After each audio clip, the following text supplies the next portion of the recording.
What is going on, everyone? Welcome to the channel. Now, with the snooker season about to begin in full earnest as we head into sort of the autumn months, I thought now was a pretty good chance just to have a quick look at the season ahead and go through 5 players that I've identified that I think are going to have a pretty strong season, or players just to have a quick look out for. I'm not saying these players are going to win titles. I'm not saying these players are going to reach finals, semi-finals, get into the top 16. I'm just saying keep an eye on them. They're going to be under the radar. I think they could be banana skins for any player that they face. And I don't know, could reach a quarterfinal or semi-final here or there. First up is Wu Yiza. Now, if anyone was following the tour last year, they will know how talented this boy is. He reached a crucible for his debut last year and put up an exceptional performance in the first round. I mean, he lost 10-3 to Neil Robertson, but the scoreline feels a bit harsh on him, really. He made 2 centuries, he made an 80 break. You know, to lose 10-3 just shows the kind of caliber that you have to reach to play the top boys at the top level.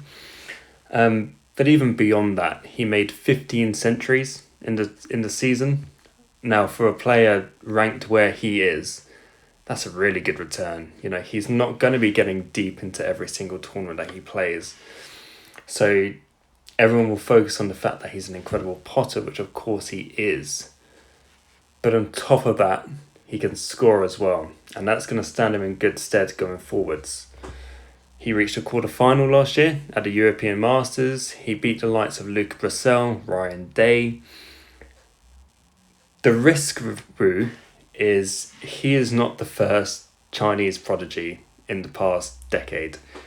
China's had this incredible record recently of just being able to produce year after year 5, 8, 10 really talented youngsters that every time you watch them, you think they could do something in the game. They could win tournaments. They could be a top player. They could potentially win world titles. Those are the kind of cliches that you'll hear in commentary. And for the lion's share of them, at some point they just fall away. And you never see them again. They drop off the tour. They come back on tour, but they can never really rubber stamp any kind of credentials to really push up the rankings. So that is the next risk. Can Wu try and become the mould of like a Yan Bintao or a Xiao Xing Tong or a Zhao Yulong, players who showed promise at a really young age and year after year adapted their game so that they could really push on. Now he's still young, so I'm certainly not expecting him to win titles. I'm not expecting him to get anywhere near the top 16 or not even really the top 32. The reason I put him down is just I was so impressed with him last year. So impressed with the way not only that he could score from basically anywhere, like I say, he also had the ability to make centuries, make really big breaks. His danger will be his safety game because, put it bluntly, he has none. So he's going to have to rely on his long potting all through the season. But when you can pot as well as he can, and then score as heavy as he is capable of doing, he can get more positive results than negative results. So yeah, definitely one to look out for. Whether he gets any higher than, let's say, 40 in the world come the season end, that's debatable. But I do think he's definitely a player the big boys are going to want to avoid in every tournament that they play. Second on my list is Jackson Page. Now, he's been around for a few years now. He's been identified as a prodigy since he was a youngster. Mark Williams has rated him incredibly highly. They practice together. Thing is, Jackson is now 22 years old, which still is an incredibly young age. But you feel like for the amount of time that he's been around, at some point he's going to want to start trying to look to fulfill his potential. Again, I'm not suggesting he's suddenly going to be a ranking event winner. I don't think he's got the game for that yet. But last year, he really impressed me. Again, he regularly pushes the top players close. I think last year he played Judd Trump and John Higgins and took them both to deciders before narrowly losing. He's qualified for the World Championships before. He's a scarily good player in the same vein that Wu Yizer is. But because of the expectation around him and the fact that he's seen as this kind of prodigy, I think it is starting to get to the point where he's going to have to start delivering on his talent. He's never been beyond the last 16 of any tournament, ranking or non-ranking, on the professional circuit. I mean, for a youngster, it's hard to say, oh, you should be in quarterfinals. But with his talent, I think it's time that he should start to aim that high. He's going to have Mark Williams in his corner all the time, and that's a pretty amazing player to have backing you. So if he can just knuckle down a little bit, focus on getting that raw talent out, I think it could be a really strong season for him. Ranked 50 in the world. If he can go deep in a few tournaments here and there, I do think he's got a realistic chance of breaking into the top 32, which will be his next goal. Top 32, can you reach a quarterfinal? If he can do one or both of those things, it's just those mini goals that will keep him on an upward trajectory. But yeah, definitely the Welshman is someone I'm looking forward to watching this season. Up next, Julian Leclerc reached the final of the shootout last season, and he wasn't even a professional player. He was invited on and got to the final, which is an incredible effort. I mean, I know the shootout isn't something that you can really judge a player on. It's one frame, 10 minutes under a shot clock. It doesn't convey standard snooker. But to get to a final, that's got to give you a real good boost of confidence. He also beat Mark Williams in a tournament 5-4. And I watched him a little bit during the World Championship qualifiers. Okay, he didn't win, but he does excite me. And look, last year was an incredible year for mainland Europe. Luca Brissell winning the World Championship. I mean, he had a great season anyway, but then to win the World Championship was a real boost for the continent. And there's a bit of a wave of mainland European youngsters emerging. Lucas Kleckers, Ben Mertens, Andreas Petrov, Anton Kazakov, and this guy. And I've got to be honest, I mean, Ben Mertens is a real talent, but he's super young at the moment. It's hard to suggest that, or it's hard to know where his talent could go at the moment. But with Julian, I'm excited. I think he's got a real shot of getting into the top 64. I think he's going to be a handful for a lot of players. And, one thing you'd normally look at with an inexperienced player would be to say, how are they going to handle the pressure of playing on TV? Well, every match that he played at the shootout was on TV. Didn't seem phased too much by the pressure. He can handle playing quickly. That's clearly the style that he likes to play. But yeah, if you look at his ranking, I mean, it's his first season on tour. It's hard to say, we should be expecting massive things from him, because he's going to have to acclimatise to being a fully fledged professional. But yeah, definitely a player to look out for. Again, players aren't going to fancy playing him if he plays really well.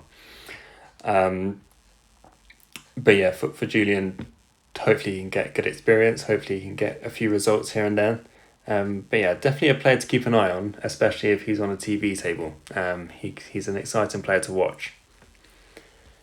At number 4, I've got Ashley Hugehill.